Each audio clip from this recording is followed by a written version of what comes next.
नमस्कार, BGT news Hindi देख रहे हैं आप। मैं हूं यमलेश वंजारी और इस वक्त मैं मौजूद हूं परसवाड़ा विधानसभा क्षेत्र के अंतर्गत लामता से नैनपुर मार्ग पर, और इसी मार्ग पर पड़ता है मनकुवर नदी का एक ब्रिज जो कि बीते दिनों हुई बारिश के बाद में धंस चुका है। आपको मैं सबसे पहले इस ब्रिज की तस्वीरें दिखाऊंगा कि किस तरह से ये ब्रिज यहाँ पे धंस चुका है, और इसकी वजह से ये जो स्टेट हाईवे है बालाघाट से जबलपुर को जोड़ने वाला जो अब नेशनल हाईवे में तब्दील हो चुका है। हालांकि इसको स्टेट हाईवे के तौर पर ही जाना जाता है। 11 स्टेट हाईवे इसका नंबर है, और ये लगातार कल से जब ये ब्रिज धंसा है तब से ही यहाँ पर लगातार जो है लोगों की आवाजाही प्रशासन की ओर से बंद कर दी गई है। बहरहाल यहाँ पर व्यवस्था बनाई जा रही है प्रशासन के द्वारा। कुछ कर्मचारियों के माध्यम से दोनों ओर से रास्ते ब्लॉक कर दिए गए हैं। केवल छोटे वाहन जो है, दोपहिया वाहन, ऐसे वाहनों को भी यहाँ से निकालने की अनुमति दी जा रही है, लेकिन रिस्क लेकर लोग लगातार आवाजाही कर रहे हैं।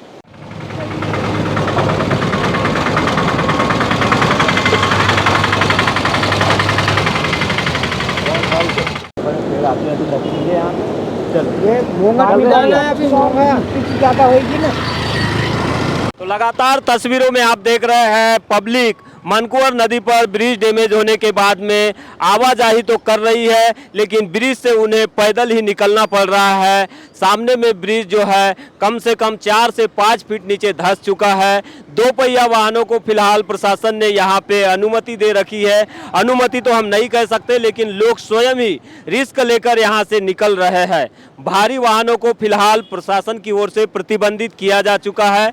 दोनों ओर बैरिकेडिंग की गई है ताकि जो वाहन है वो यहाँ से निकल न पाए। इस तरह से ये ब्रिज डैमेज हुआ है, आवाजाही बंद हो चुकी है, लोग काफ़ी परेशान हो रहे हैं। क्या वजह मानते हैं आप, और क्या मांग करेंगे शासन प्रशासन से आप? यही है कि ज़रूरत से ज़्यादा रेत निकाली गई है यहाँ से, इसी के कारण हुआ। परमिसिबल लिमिट से ज़्यादा रेत निकाली गई है, क्योंकि इसकी परमिसिबल लिमिट शायद 3 मीटर की डेप्थ तक निकाल सकते हैं। उससे ज़्यादा रेत इन्होंने निकाल ली है यहाँ से।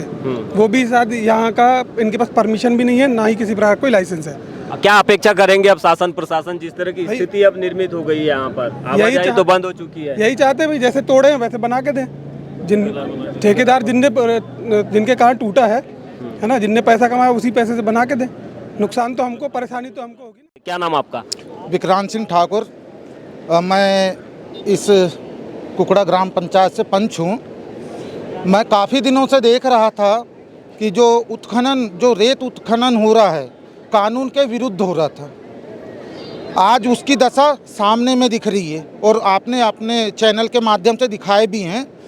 तो ये सबसे बड़ा हमारे यहाँ ये प्रॉब्लम था कि ये रेत उत्खनन, आज वो रेत उत्खनन के कारण वो पुलिया का पूरा यानी डैमेज हुआ है। अच्छा, भारी बारिश और बाढ़ की वजह से पुलिया डैमेज नहीं हुआ है? इससे पहले भी बाढ़ गई है और बारिश आई हुई है। इससे पहले भी बारिश इससे ज़्यादा गई है और बाढ़ आ चुकी है, पर अभी तक नहीं हुआ। पर इस बार जो उत्खनन हुआ रेत का, जो यानी बीजेपी के प्रशासन में जो उत्खनन हुआ है रेत का, यह ऐसा अनुरोध नहीं हो रहा था। विरुद्ध वाली कार्रवाई उनने करे हैं, इस कारण आज ये डैमेज हुआ है, क्योंकि नीचे की पूरी रेत निकाल ली है तुमने। पुल के ब्रिज के नीचे से भी निकाले थे क्या रेत? पुल के नीचे से भी इनने रेत निकाले। पंचायत में आने के बाद यहाँ के वर्तमान मंत्री महोदय का कारोबार फल फूल रहा। ठेकेदारों के माध्यम से हम मानते हैं लीज सैंक्शन हुई, कुछ ठेके हुए यहाँ पे, लेकिन उन्होंने उस प्रेमिसेस को छोड़ करके अवैध उत्खनन का जो एक व्यापार चला रखा था, जिस प्रकार से गांव वाले प्रत्यक्ष बता रहे हैं, मैं क्या बताऊंगा। गांव वाले बता रहे हैं कि पुलिया के नीचे से रेत निकालोगे तो निश्चित तौर पे पुलिया का गिरना, जिसकी नींव ही हिला दोगे तो पुलिया गिरनी ही गिरनी। प्रशासन से क्या मांग करेंगे? निश्चित तौर पे मैं प्रशासन से पहले तो यही मांग करूंगा कि इस बार अवैध उत्खनन को बंद किया जाए। जहां तक लीज है, इसके निरस्तीकरण के लिए मैंने 2019 में ही लेटर सरकार बनने के बाद तत्काल लगाया था कि समनापुर से लेकर के, ज़्यादा हुआ तो भालेवाड़ा से लेकर के अवैध उत्खनन की जितनी भी लीजें हैं जो हमारी वन रक्षक के अंतर्गत आती, वन ग्राम के अंतर्गत आती है, इनको तुरंत निरस्त किया जाए। पर निरस्ती की ओर कलेक्टर साहब ने ध्यान नहीं दिया, ना शासन ने ना प्रशासन ने। लेकिन ये कारोबार फल फूला 3 साल का परिणाम ये है कि आज पुलिया बैठ रही है। ये तो अवैध उत्खनन हो गया, पत्थर नजर आते हैं, नदियों पत्थर, आए दिन लड़ाई होती, जंगल राज चल रहा है। इसका परिणाम 2023 में आएगा, लेकिन सेमीफाइनल में परसवाड़ा विधानसभा ने ये बता दिया जिला पंचायत के माध्यम से कि आप सरकार के चुने हुए प्रतिनिधि खरीद सकते हो, जनता को नहीं खरीद सकते।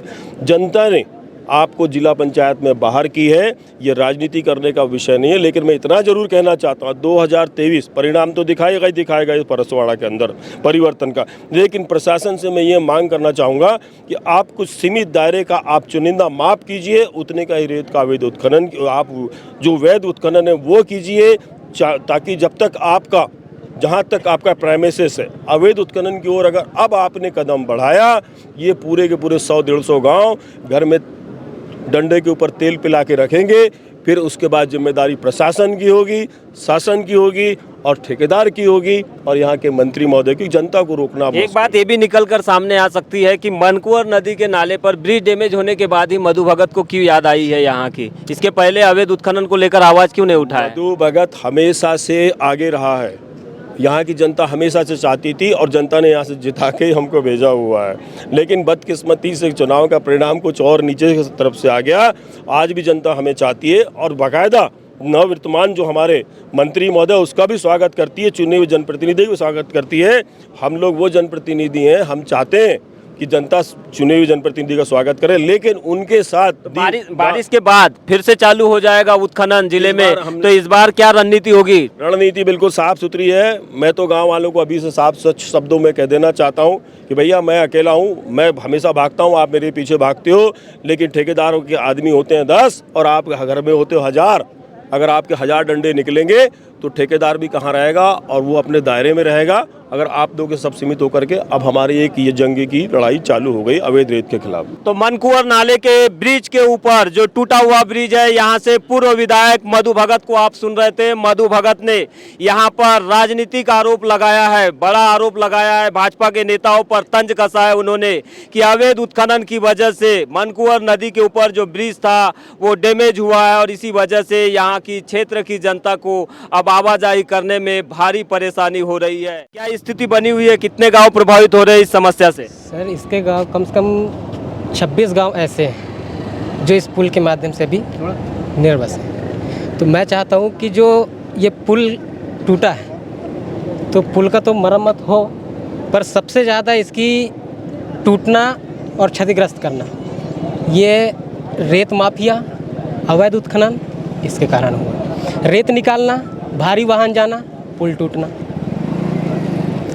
इसके लिए सर हम गांव वाले ने बहुत कोशिश की है कि रेत बंद हो, घाट बंद हो। ठाकुरटोला खदान स्वीकृत हुई, रेत निकल रही मनकुंवर घंगरिया घाट से। जब कुछ बोला जा रहा है तो बोलते हैं कि नहीं, घंगरिया घाट की भी स्वीकृत है। जब देखा गया इनके पट्टे में घंगरिया स्वीकृत नहीं है, स्वीकृत नहीं थी। और कोई मैपिंग लगाए थे क्या यहाँ पे उत्खनन करने वालों ने? यहाँ ना इनकी तख्ती थी और ना मैप था, कुछ नहीं था। अच्छा, स्वीकृत कौन सा घाट है? सिर्फ ठाकुरटोला था। इसके लिए जिम्मेदार जो है रेत माफिया। यहाँ पे रेत का अवैध उत्खनन जो हुआ है उससे जो पुलिया की जो साइड जो है पूरी कट चुकी ही कहना चाहिए। और जो रेत जो डंपर जो जाते हैं इतने भारी लोड के जाते हैं कि पुलिया की कैपेसिटी से ज़्यादा वजन हो जाने से जो है पुलिया क्षतिग्रस्त हुआ है। और हम प्रशासन से मांग करते हैं कि इस पुलिया को अति शीघ्र बनाया जाए, क्योंकि हमारा इस तरफ का जो 36 गांव का जो एरिया जो है या उस तरफ का एरिया जो है, बालाघाट जाना है, नैनपुर जाना है, यातायात सब ठप हो चुका है। और हमारे यहाँ ट्रेन के साधन नहीं है, ट्रेन नहीं चल रही हैं। ब्रॉडगेज होने के बाद में हमारे क्षेत्र की जनता को भारी परेशानी है।